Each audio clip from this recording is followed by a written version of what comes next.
Bonjour à tous, je m'appelle Selena et j'écris cet email pour partager quelque chose d'extraordinaire qui m'est arrivé. J'ai vécu un événement de mort imminente qui a transformé à jamais ma vision de la vie, foi et unité. Pendant ces quelques instants où j'ai quitté mon corps, j'ai rencontré un royaume d'émerveillement étonnant. Je suis tombée face à face avec Jésus qui a révélé une vérité cachée sur la communauté de l'Église noire qui a brisé beaucoup de mes idées préconçues en relations publiques. Je n'aurais jamais imaginé que cette révélation pourrait unir les gens d'une manière aussi profonde. Continuez à lire pendant que je raconte chaque histoire, détail de mon voyage et de ma découverte qui ont changé ma vie. Cela a commencé comme n'importe quel autre jour ordinaire. Je me suis réveillée tôt pour le petit déjeuner et je me suis préparée pour le travail. Je me souviens m'être sentie légèrement étourdie en sirotant mon café, mais je l'ai brossé en pensant que c'était juste de la fatigue. Je ne savais pas que ma vie était sur le point de prendre un tournant radical. Plus tard ce matin-là, je me suis effondrée dans mon bureau, incapable de respirer correctement. Mon cœur battait sauvagement et ma vision floue. Des collègues se sont précipités pour aider et quelqu'un a appelé une ambulance. Chaque son résonnait étrangement dans mes oreilles et j'avais l'impression que mon corps s'éloignait de la réalité. À l'arrivée des ambulanciers paramédicaux, je me suis glissée dans et hors de la conscience. J'ai entendu des voix me pressant de rester éveillée, mais tout semblait surréaliste. Toute ma vie a clignoté devant mes yeux comme une série d'instantanés souvenirs d'enfance, réunions d'église, dîners de famille et moments aléatoires que je n'ai même jamais pensé importants. Chaque scène me rappelait les gens que j'aimais et la foi que je pratiquais. Pourtant, en dessous de tout cela, il y avait un sentiment lancinant que quelque chose de plus grand se passait, un rideau sur le point d'être tiré, de retour sur une vérité plus profonde. Quand je suis arrivée à l'hôpital, les médecins ont travaillé d'urgence sur moi en administrant des médicaments et en vérifiant mes signes vitaux, mais dès que j'ai été placée sur un gurney, ma conscience a fait un bond soudain et dramatique. J'avais l'impression de m'endormir, mais mon esprit est resté pleinement éveillé. Je me souviens avoir pensé que cela ne pouvait pas être réel parce que tout est devenu incroyablement calme alors que la panique m'entourait dans le monde physique. C'était le moment où j'ai réalisé que je n'étais plus confinée à mon corps. Une étrange sensation d'apesanteur m'enveloppait et la clameur quotidienne des machines médicales s'est estompée en un doux bourdonnement. À cet instant, je savais que ma vie avait changé pour toujours et qu'il n'y avait pas de retour en arrière. Je me sentais planer juste au-dessus de mon lit d'hôpital. Ma forme physique était là, entourée de médecins et d'infirmières frénétiques, et pourtant j'en étais détachée. Le sentiment était à la fois surréaliste et libérateur, comme si un lourd fardeau avait été levé de mes épaules. Il n'y avait aucune douleur, aucune peur, seulement une pièce inconnue. Je pouvais voir mes proches dans la salle d'attente, les larmes dans les yeux, mais ils avaient l'air étrangement distants, comme des personnages sur une scène. Au cours de ces premières secondes en dehors de mon corps, j'ai lutté avec confusion. J'ai essayé d'appeler ma mère, mais aucun son n'est apparu. Il m'est apparu que j'étais dans un endroit au-delà de la communication humaine normale. Étrangement, je pouvais sentir les émotions de tout le monde autour de moi, leur anxiété pressée contre ma conscience, mais cela ne m'a pas submergée. Au lieu de cela, j'ai senti une présence douce, comme si quelqu'un me rassurait tranquillement pour rester calme. Le temps semblait s'écouler différemment dans cet état, moments étirés et contractés de manière imprévisible, et la scène de l'hôpital a commencé à s'estomper. Je me suis retrouvée dans un espace intermédiaire, ni pleinement dans le monde physique, ni pleinement dans le royaume de la lumière. C'était comme si je me tenais sur un seuil, conscient que le plus petit pas en avant ouvrirait une porte sur un profond mystère. Puis une chaleur indescriptible m'a traversée, comme si quelqu'un avait placé une couverture douce autour de mon être. La panique et le chaos de la salle d'urgence ont disparu de mon champ de vision. Ma conscience s'est élargie et j'ai réalisé qu'il n'y avait pas de retour à la réalité. La façon dont les choses se passaient avec cette prise de conscience est venu un sentiment de crainte et d'acceptation. À ce moment-là, je me suis donné la permission de lâcher prise. J'ai arrêté de me battre pour rester en vie dans le sens typique. Je me sentais appelée à aller plus loin pour voir ce qui se trouvait au-delà du voile qui séparait mon ancienne réalité d'un nouveau monde ineffable. Une douce traction m'a guidée dans un tunnel rempli d'une lumière rayonnante et pulsante. C'était différent de toute lumière que j'avais jamais vue. Douce mais brillamment vivante. Alors que je m'approchais, il semblait m'envelopper comme une étreinte accueillante. Il y avait un bourdonnement presque musical qui vibrait à travers l'espace. Malgré l'étrangeté de tout cela, Je me sentais profondément calme, comme si toutes les peurs que j'avais jamais connues avaient été emportées. Le tunnel semblait sans fin, mais je ne me sentais pas piégée. À la place, la lumière m'a conduit en avant avec une tendre invitation. Je pensais à ma famille, incertain si je les reverrais, mais cette inquiétude se fondait dans la confiance. Cet endroit semblait fonctionner selon un ensemble de règles différentes. Mes pensées étaient si claires et mes émotions se sentaient purifiées. Je n'étais plus accablée par le stress ou les limitations physiques de mon corps. Pendant que je voyageais plus profondément, j'ai commencé à ressentir d'autres présences non effrayantes ou intrusives, mais réconfortantes et de soutien. Je ne pouvais pas voir leur visage, mais je savais qu'ils étaient là pour me guider. Leur communication silencieuse m'a rassuré que j'étais sur la bonne voie. Curieusement, chaque fois que je me souvenais d'un événement douloureux de mon passé, la lumière devenait plus brillante, comme si elle guérissait ces souvenirs. Sur place, le tunnel s'est finalement élargi en un vaste royaume qui sentait des couleurs saintes au-delà du spectre humain scintiller autour de moi.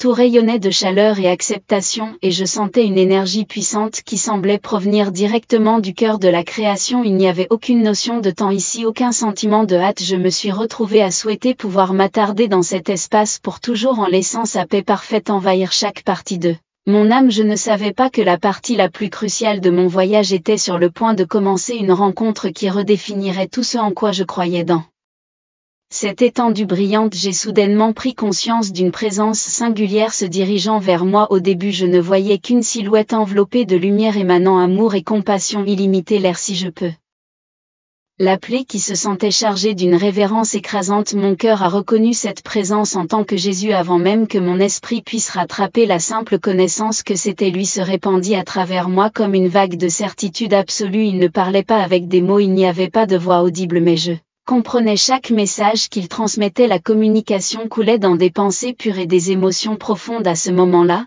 je me sentais connue, comme chaque partie cachée de mon être était exposée mais pleinement acceptée. Souvenirs de les leçons de l'école du dimanche et les sermons de l'église me traversaient la tête, mais aucun d'entre eux comparé à cette rencontre directe avec la vie. Toutes les questions que j'avais jamais hébergées ne semblaient pas pertinentes dans sa présence enveloppante de vérité et de grâce. Jésus me regardait en moi, pas en moi. C'était comme s'il voyait toute l'histoire de ma vie en un seul coup d'œil. Pourtant il n'y avait aucun jugement dans son regard, seulement de la compassion. J'ai senti qu'il avait porté mes fardeaux, mes doutes et mes faiblesses bien avant même que je sache qu'ils existaient. Cette prise de conscience m'a fait ressentir une profonde humilité et gratitude, comme si je voyais enfin la profondeur de l'amour que les mots ne parviennent pas à décrire. Le temps s'arrêtait, chaque seconde ressemblait à une éternité. Pourtant tout s'est passé en un instant. Je voulais rester dans ce moment pour toujours, sans souci ni honte, mais ensuite Jésus m'a doucement guidé pour le suivre plus loin. J'ai compris qu'il avait quelque chose à me montrer, une révélation au-delà de ma compréhension. Avec crainte dans mon cœur et larmes dans mes yeux, j'ai avancé, confiant qu'il me conduirait à la vérité. Jésus m'a conduit à travers un endroit, cela ne semblait ni terrestre ni étranger, c'était une dimension spirituelle où les pensées, les intentions et les vérités étaient mises à nu. Mon âme se sentait à la fois réconfortée et exposée. Malgré la vulnérabilité, je sentais que ce dévoilement était nécessaire. C'était comme s'il démêlait doucement des couches de ma compréhension afin que je puisse voir le monde et moi-même à travers le prisme de la vérité divine. Dans ce domaine, je n'ai pas seulement vu les événements, j'ai senti leur signification. Jésus a ouvert une fenêtre sur l'histoire collective de la foi, mettant en évidence des moments de triomphe, et j'ai vu l'Église primitive vibrante et courageuse, mais aux prises avec des divisions qui ont persisté à travers les siècles. J'ai réalisé que ces divisions n'étaient pas simplement des échecs humains, elles étaient des barrières spirituelles qui empêchaient les croyants d'embrasser pleinement l'amour de Dieu pour tous. Il y avait un accent particulier sur la communauté de l'Église noire, un accent si spécifique que cela m'a surpris. Avant mon expérience de mort imminente, j'avais certaines hypothèses, mais dans cette nouvelle lumière, mes idées préconçues ont fondu, révélant un plus profond histoire qui avait été négligée ou déformée par des récits culturels de culte. J'ai senti le chagrin de Jésus sur la façon dont la division et l'incompréhension s'étaient infiltrées dans le corps des croyants. La révélation était simple mais profonde, de nombreuses vérités essentielles sur l'unité, l'identité et l'héritage spirituel ont été perdues ou supprimés au fil du temps. Jésus a transmis que ces vérités étaient importantes pour tous ceux qui cherchaient une relation authentique avec Dieu sans distinction de race ou d'origine. En sa présence, j'ai ressenti une vague de compassion pour la douleur, marginalisation et résilience de l'Église noire. À travers l'histoire, je sens que ce moment a marqué le début d'une découverte encore plus grande qui remettrait en question les barrières de la tradition et éveillerait un amour plus profond pour l'humanité chez tous ceux qui ont choisi de l'embrasser soudainement.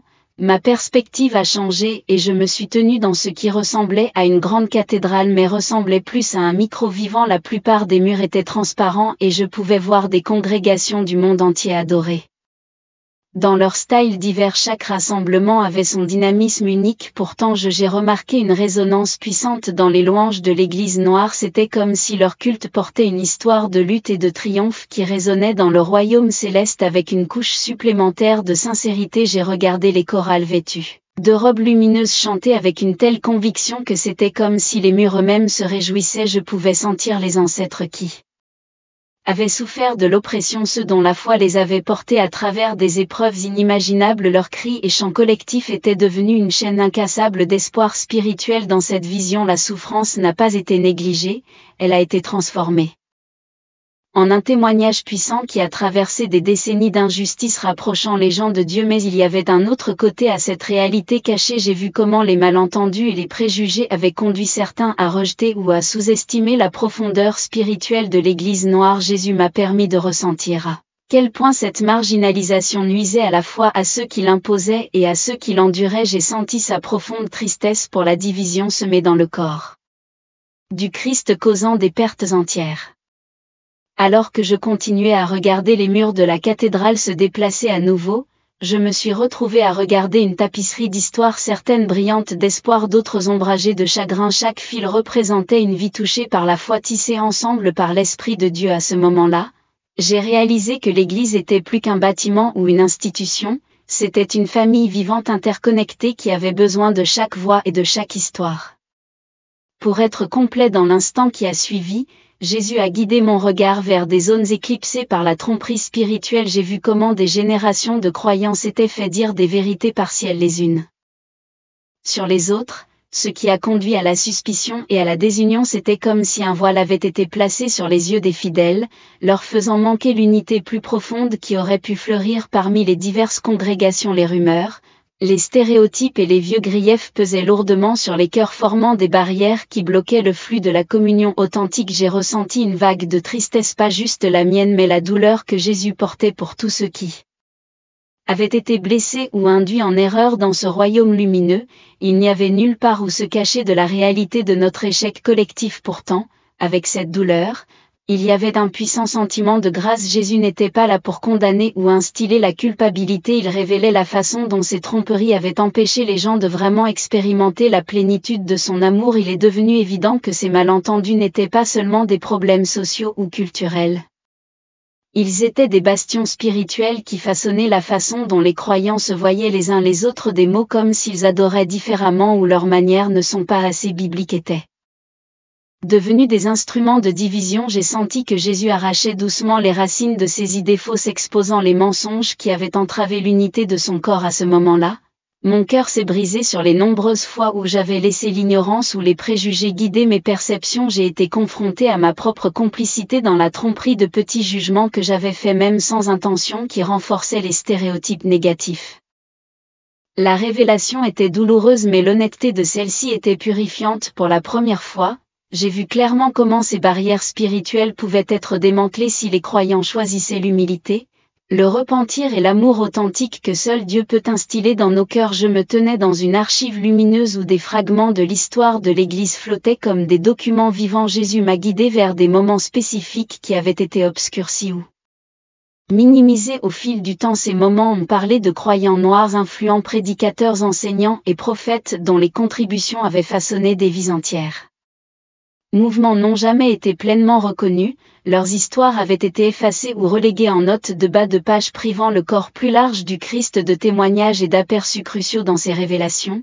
J'ai vu comment des doctrines entières de la résilience et de la foi de l'opération Libère étaient sorties du creuset de l'oppression. Ces enseignements offraient une sagesse inestimable sur la fermeté face à l'adversité, sur le fait de s'accrocher à Dieu quand tout le reste était dépouillé. J'ai ressenti à la fois un chagrin et une tristesse en réalisant combien de choses avaient été perdues ou déformées par La culture préjugeait la présence du Saint-Esprit était palpable, soulignant que ces pièces manquantes n'étaient pas de simples notes de bas de page historiques mais des vérités vivantes qui étaient toujours pertinentes. Jésus a transmis l'urgence de restaurer ses enseignements. Il ne s'agissait pas simplement de donner du crédit là où il était dû, mais de reconnaître une dimension de foi qui pourrait apporter la guérison et l'unité à tous les croyants. Ces voix perdues avaient porté une foi incassable, tempérée par des épreuves que de nombreux croyants modernes pouvaient à peine imaginer. Leur témoignage. J'ai souligné la fidélité de Dieu, en particulier dans les heures sombres.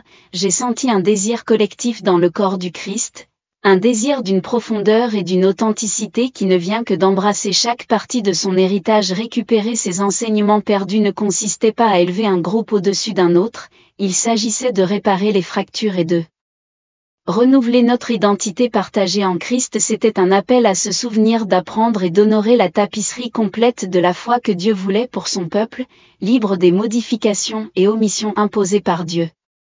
Agendas humains. Dans cette dimension sacrée, Jésus m'a permis d'assister à l'adoration du point de vue du ciel. Soudain, les chants d'innombrables croyants ont convergé, créant une symphonie différente de tout ce que j'avais jamais imaginé. Des voix de cultures différentes, des langues et des époques historiques harmonisées dans une parfaite unité. J'ai vu des louanges s'élever de petites chapelles rurales et de grandes cathédrales urbaines se fondre harmonieusement dans un seul cœur à couper le souffle. Pourtant, il y avait une puissance de résonance distincte qui émergeait des expressions d'adoration de l'Église noire.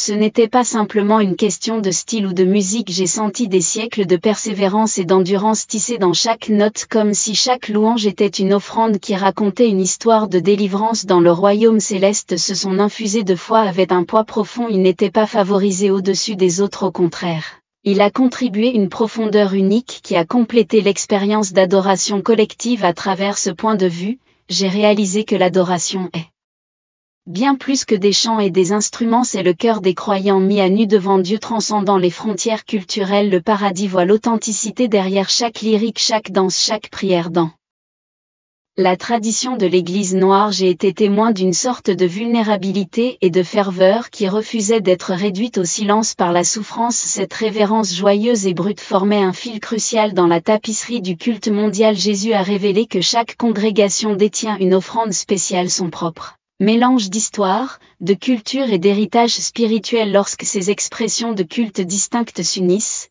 elles reflètent la plénitude du royaume de Dieu sur terre. Pour négliger ou rejeter toute la tradition est de manquer une pièce vitale de cette mosaïque céleste. J'ai quitté cette vision avec une crainte renouvelée pour la beauté de la diversité du culte. J'ai compris que le pouvoir du culte réside dans sa sincérité et son unité, forgeant des liens que les divisions humaines ne pourraient jamais rompre et rapprochant la réalité céleste de la nôtre. Après avoir été témoin du pouvoir du culte unifié, Jésus a tourné mon attention vers les chaînes qu'il y a depuis longtemps. L'Église mondiale, ces chaînes ressemblaient de manière tangible à des brins de ténèbres enroulés autour des cœurs et des esprits. Chaque brin représentait préjugés et opinions endurcies tissés au fil des générations. J'ai senti le poids de l'histoire dans chaque lien. Oppression coloniale, discrimination raciale, affrontements culturels se fondant tous dans un fardeau collectif. Dans ce domaine spirituel, il est devenu douloureusement évident que ces chaînes empêchaient les croyants de remplir le mandat de s'aimer comme le Christ nous aimait. La division ne faisait pas que nuire à certaines communautés,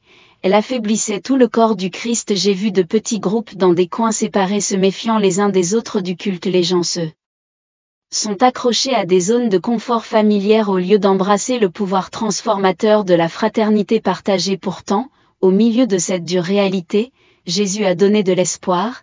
La même lumière radieuse qui m'avait guidé à travers le tunnel a commencé à briller sur ces chaînes. À mesure que la lumière s'intensifiait, j'ai vu chaque maillon commencer à s'affaiblir et à se dissoudre. C'était comme si la vérité, l'amour et l'humilité agissaient comme un feu de raffinage brisant des siècles de méfiance et blessés. Je sens que la seule exigence pour cette libération divine était une volonté de céder à la perspective de Dieu. Aucune condamnation n'a rempli cette vision, seulement une invitation urgente que Jésus appelait tous les croyants à reconnaître les chaînes, confesser le mal fait et embrassez-vous les uns les autres. En tant qu'enfant de Dieu, je pouvais pratiquement sentir la promesse de la libération de ces liens invisibles si les gens choisissaient de laisser tomber la fierté, La peur et les vieilles rancunes de voir les chaînes se briser dans cette vision a enflammé en moi le désir de partager ce message afin que la guérison puisse prendre partout où les cœurs étaient ouverts.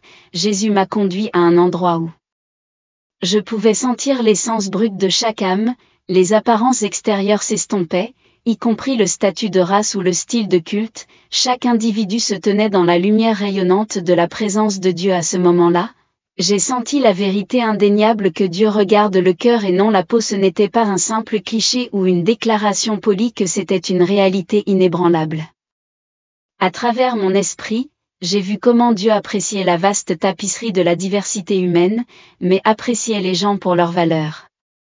Substance intérieure, leur sincérité et leur volonté d'aimer, le même amour répandu à tout le monde sans exception. J'ai réalisé que si les yeux humains se fixent souvent sur les différences extérieures, le ciel reconnaît le cœur de qui nous sommes et le potentiel qui réside en chaque croyant. Cette révélation m'a secoué car elle a révélé à quel point nous nous égarons parfois en mettant l'accent sur les distinctions terrestres. Je me suis souvenu de débats théologiques houleux, de malentendus culturels et de préjugés personnels qui créent des barrières artificielles. Le regard de Jésus était inébranlable et je pouvais sentir la profondeur de sa tristesse sur le nombre de personnes négligées ou irrespectueuses en raison de facteurs externes. En même temps, j'ai ressenti un élan d'espoir, sachant qu'un changement de perspective pourrait ouvrir la porte à une véritable unité dans ce royaume lumineux. Il était clair que toutes les étiquettes auxquelles les gens s'accrochent, noir, blanc, riche, pauvre, perdent leur pouvoir lorsqu'ils sont confrontés à l'amour inconditionnel de Dieu. La valeur et l'identité d'une personne brillent.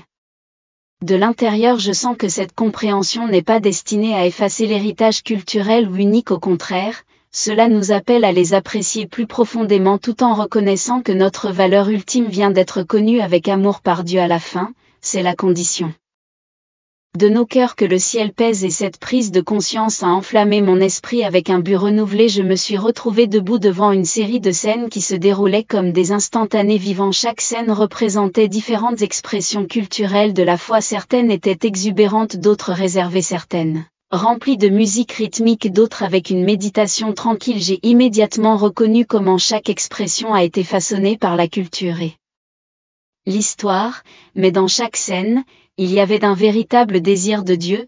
J'ai ressenti un profond respect pour chaque mode de culte, réalisant qu'aucune expression ne pouvait prétendre à une supériorité absolue.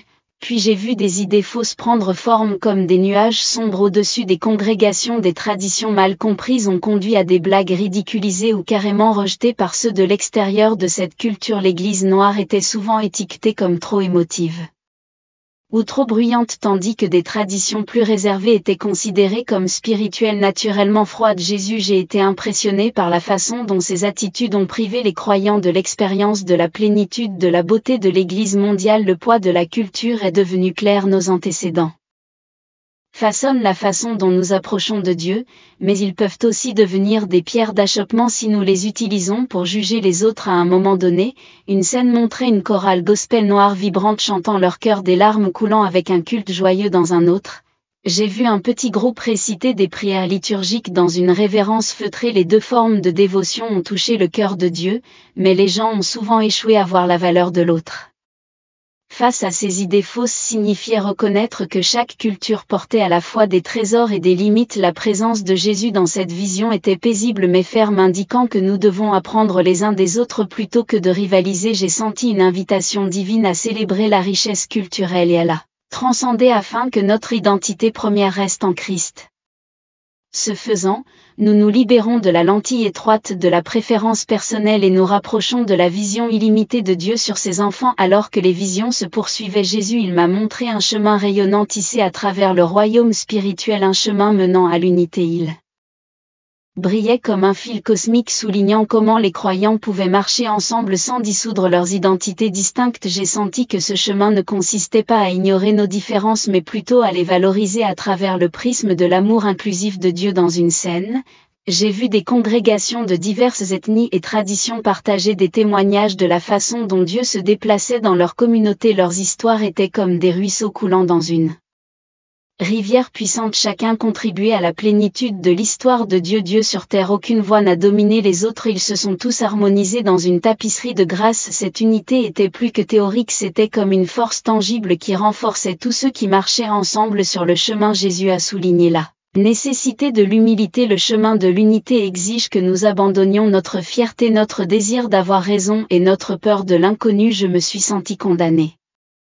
pour des cas dans ma vie où j'ai renvoyé ou jugé des gens qui adoraient différemment ou venaient de milieux que je ne comprenais pas. La révélation céleste indiquait clairement que l'unité n'est pas une tolérance superficielle, c'est une étreinte active. Le pardon était une autre clé. Des vieilles blessures, des griefs et des traumatismes culturels avaient besoin d'une confrontation honnête et d'une guérison. Jésus a montré à quel point la douleur non traitée pouvait s'envenimer en se transformant en amertume qui élargissait le fossé entre les communautés. Mais là où les gens choisissaient de pardonner et de rechercher véritablement la réconciliation, atmosphère spirituelle décalée, l'amour s'est précipité comme un vent rafraîchissant, libérant les âmes du lourd, les fardeaux du passé. Suivre ce chemin nous rapproche des battements du cœur de Dieu. Ce n'est pas un voyage facile, mais cela promet une récompense extraordinaire. La joie d'une famille réunie reflétant la beauté du paradis ici sur terre. À ce stade de mon voyage, Jésus s'est tourné vers moi avec une douce urgence dans ses yeux. Bien que j'aspirais à rester dans ce royaume de paix et de vérité, j'ai compris qu'il était temps de rentrer. Ma mission n'était pas terminée et il y avait des messages à ramener à la maison. Je me sentais déchiré comme un enfant prié de quitter le havre le plus surimaginable, mais son réconfort compatissant m'a aidé à accepter que ma vie sur terre avait toujours un but divin. Soudain, j'ai senti ma conscience changer, le paysage radieux a commencé à reculer et j'ai senti un étrange tiraillement dans mon cœur. Mon environnement s'est estompé et les couleurs vives de la dimension céleste se sont estompées. Une douleur sourde a remplacé la pièce transcendante et j'ai reconnu mon ancien moi physique familier en retournant. Les lampes fluorescentes de l'hôpital, les bips des moniteurs et les murmures étouffés du personnel médical m'ont accueilli. C'était choquant, comme si j'étais en train d'être recroquevillé dans une coquille exiguë après avoir éprouvé une liberté illimitée. La douleur m'a frappé instantanément, ma poitrine me faisait mal à la tête et ma respiration était laborieuse. J'ai entendu une infirmière s'exclamer qu'elle avait le dos soulagé de ceux qui m'entouraient, mais à l'intérieur j'ai pleuré la perte de cette glorieuse communion avec Jésus. Mes yeux remplis de larmes ont entrevu le plafond austère et à ce moment je me suis souvenu de tout ce que je venais de vivre. Je ne pouvais pas parler tout de suite, le poids de cette révélation était trop écrasant. Alors que j'étais allongé là, je me suis agrippé la chaleur dans mon cœur, sachant qu'on m'avait confié quelque chose de sacré. Bien que la séparation d'avec ce royaume divin me semblait atroce, j'ai aussi senti une résolution inébranlable se former en moi. J'avais besoin d'honorer ce que j'avais vu et entendu. Mon prochain souffle marquerait le début d'un nouveau voyage qui porterait un message d'unité, de vérité et d'espoir inébranlable à tous ceux qui voulaient écouter. Quand j'ai pleinement repris conscience, je me suis retrouvé entouré d'amis, de la famille et du personnel médical vigilant. Mes yeux se sont remplis de larmes, non seulement à cause de la douleur physique, mais à cause du fardeau spirituel qui brûlait maintenant dans ma poitrine. J'ai ressenti un appel profond qui transcendait de simples mots. Bien que je n'avais aucun plan pour ce qui allait suivre, la conviction de partager mon expérience était indéniable. Dans les jours suivants, alors que je récupérais, je parlais prudemment au début, je ne savais pas comment les autres réagiraient, mais chaque fois que je racontais la vision révélation de Jésus sur l'Église noire, les vérités cachées et l'appel à l'unité, mon esprit se sentait plus léger. Certaines personnes me regardaient avec admiration, d'autres j'étais sceptique et pourtant je voyais des graines plantées dans les cœurs. Chaque fois que je décrivais l'amour non filtré que j'éprouvais dans ce royaume, c'était comme si mon expérience de mort imminente était un pont offrant aux gens une chance de confronter leurs propres idées fausses et préjugés cachés. J'ai contacté les dirigeants de l'église locale pour partager ce que j'avais appris. Beaucoup ont exprimé leur gratitude, certains ont exprimé de la confusion, mais peu sont restés indifférents. Des conversations ont déclenché une rage de reconnaître les enseignements perdus, célébrant différentes expressions de culte et guérir des blessures culturelles. J'ai remarqué que les gens remettaient ouvertement en question leurs hypothèses et dans ces questions, j'ai vu de l'espoir. Alors que je continuais à guérir physiquement, ma vie intérieure s'est transformée.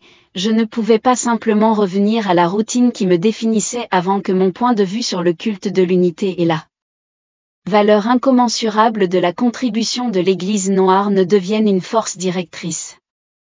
Je me suis retrouvée à prier avec plus de ferveur pour toutes les congrégations, demandant à Dieu de réparer les fractures et de magnifier notre objectif commun, bien que mes jours depuis cette rencontre aient changé. J'ai été loin d'être facile. Ils ont été saturés de sens. Je sais maintenant que mon expérience de mort imminente concernait moins la mort que l'apprentissage de la vie en tant que témoignage de l'amour sans borne et de l'unité que Jésus désire pour nous tous.